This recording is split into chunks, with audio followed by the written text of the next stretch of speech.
En este video nos adentraremos a la sala de tiempo y culturas. Cuidado, usted está a punto de ser influenciado. Entonces, así como van cambiando las perspectivas dentro del quehacer científico en las disciplinas, la historia también se va reinterpretando desde nuevas perspectivas, se va modificando, complejizando y es valorada por sus propios procesos y cambios. De eso se trata la sala de tiempo y culturas. Recorriendo la sala podemos ir viendo cómo a través de las vitrinas se construye nuestra historia. La idea es ir entendiendo que estos estadios no son rígidos de un momento y tiempo determinado, sino que son complejos procesos que se van encadenando uno a uno hasta nuestros días. Estos procesos son entendidos como la complejización de las tareas y la relación con la tecnología que es acumulativa en el tiempo y en el espacio. Estas se van dividiendo por sexo, o sea, trabajo que realizan mujeres por ser mujeres, tareas que realizan varones por ser varones. División sexual del trabajo. No lo podemos ver concretamente en la sala porque los sujetos no aparecen explícitamente, pero sí la historia nos cuenta que cuanto más se van complejizando las sociedades, más empieza a asentarse la idea del trabajo dividido por sexo. ¿Qué quiero decir con esto? Quiero hablarte de lo que hoy denominamos trabajos domésticos y en la prehistoria, en la arqueología, denominamos actividades de mantenimiento. O trabajos sin más. Efectivamente, las actividades de mantenimiento son esas que tienen que ver con la preparación y el consumo de alimentos, con la gestación, con la crianza, con la higiene, con la socialización, pero que hemos de reconocer que la historia no ha valorado en su justo valor.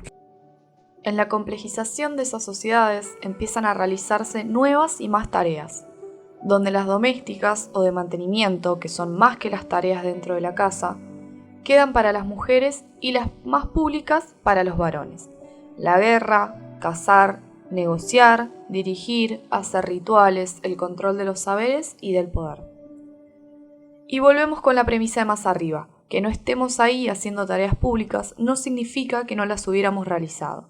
Muchas autoras coinciden en que no hay tal evidencia arqueológica que sostenga que las mujeres no realizábamos la caza, la guerra, nos dedicáramos a trabajar el metal, a negociar, a ser lideresas. De hecho, por ejemplo, el Museo Arqueológico Nacional de Madrid tiene en sus recorridos no solo mujeres en la evolución humana, sino que va resaltando en cada momento la importancia que tenían, a veces mayor que la de varones. Esto es interesante de pensar porque, primero para poner en evidencia la desigualdad de esa injusta división de tareas y después para revertirla. ¿De qué manera? Buscando ejemplos que realmente sí sostienen que ahí estábamos. La mayoría de las vitrinas de tiempo y culturas parecieran no hacer una división del trabajo por sexo, pero tampoco dan cuenta de nuestra existencia. Entonces, podríamos pensar que esas tecnologías que aparecen en esas vitrinas fueron usadas y construidas por mujeres porque no hay evidencia que indique lo contrario. De hecho, existe evidencia de que sí hemos construido y trabajado a la par de los varones. La diferencia importante radica en lo siguiente, en la perspectiva de quienes investigan. Esta suele ser machista y androcéntrica, pero no significa que es lo que la realidad muestra, sino que son los lentes con los que se interpretan la realidad ciertas y ciertos científicos. Por eso la importancia de ponerse unos lentes de género para mirar lo mismo. Le compré a mi nena un disfraz de princesa y a mi nene uno de astronauta. ¿No te hace ruido nada?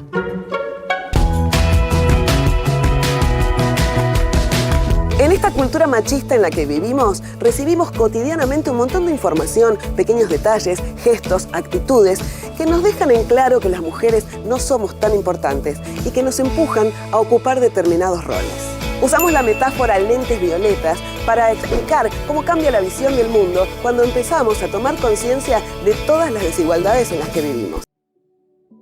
A continuación, voy a relatar algunas evidencias que sostienen nuestros roles a lo largo de la humanidad. En las sociedades que estudian la etnografía encontramos casos en que las mujeres no cazan y otras que sí lo hacen, solas o con los hombres, como es el caso de los Acta de Filipinas o de los Mumti de Tanzania. Algunas sociedades en las que trabajan el metal y otras en que no lo hacen, otras en las que solo las mujeres tienen toda la responsabilidad de la gestión, organización y dirección del grupo, como en la isla de Orango Grande, en el archipiélago de las Bijagos, frente a Guinea-Bissau. Fragmento del texto, material didáctico sobre la mujer en la prehistoria. ejemplos. Vamos a empezar, por ejemplo, con el de la caza. Aquí tienes un hallazgo que ha sido muy reciente, se ha producido en los últimos meses, que es el yacimiento de los Andes peruanos de Vilamaya Pachá. Esta sepultura femenina con un ajuar que tiene los útiles necesarios para la caza mayor. Así que, primer supuesto, las mujeres no cazan, descartado. Bueno, aquí sí. tenemos la prueba. La importancia de esto está en que a partir de estos ejemplos, que son muchos, podríamos empezar a dejar de afirmar que el presente es tal, que la desigualdad es tal, porque es así desde siempre, es natural. Son muy importantes estos estudios porque nos ayudan a repensar teorías del presente que se siguen apoyando en estudios del pasado para justificar el patriarcado. Entonces, no solo nos ayuda a empezar a vernos en el pasado, sino también para pensarnos en el presente y en un futuro distinto. La importancia de las tareas de mantenimiento es igual a las tareas de caza, producción y tal. No porque las mujeres no hicieran las últimas, sino porque sin las de mantenimiento es imposible que la población pudiera vivir, sobrevivir y perpetuarse a lo largo de los siglos.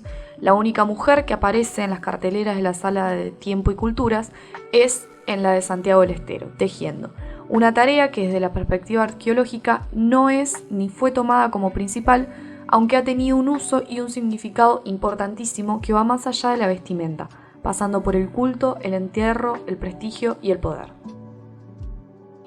Bueno, entonces, queremos contarle con Vera qué queremos hacer cuando pensamos en integrar la perspectiva de género a las salas. El objetivo es poder ver un poco más allá de los guiones, de las imágenes y de la cartelería en sí, y también pensar que no hace falta que aparezca lenguaje inclusivo, o que aparezcan mujeres, imágenes de mujeres, o que aparezcan cultura material específica, usada o hecha por mujeres, aunque sí estaría muy bien y sería un ideal a cumplir, digamos, sino que la perspectiva de género es mucho más que eso, y a su vez porque esa evidencia es siempre una evidencia que falta. Entonces no podemos estar a la espera de que aparezca esa evidencia, sino que, como podemos ver en los videos, viendo la historia y revisando la historia y reinterpretando la historia desde un lugar, desde una perspectiva de género o desde unos lentes violetas, podemos empezar a ver cómo esas grupalidades, siempre subalternas, ¡boom!, eso es naturalidad.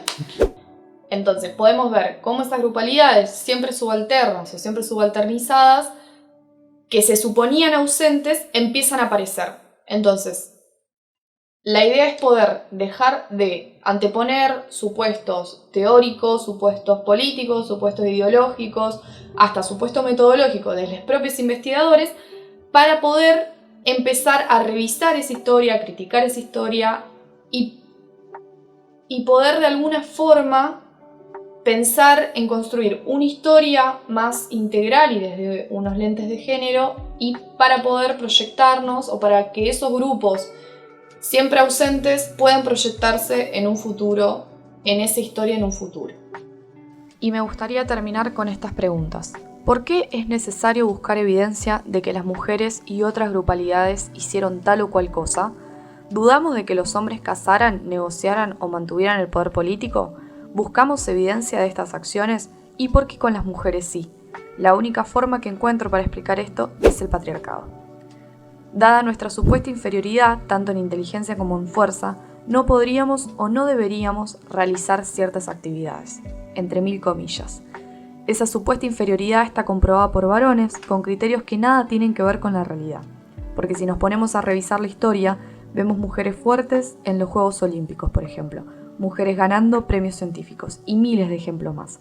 A pesar de que no nos hayan dejado entrar a la historia y nos tuviéramos que ganar esos lugares, y a la ciudadanía al mismo tiempo que ellos, podemos ver la capacidad que tenemos las mujeres y otras identidades.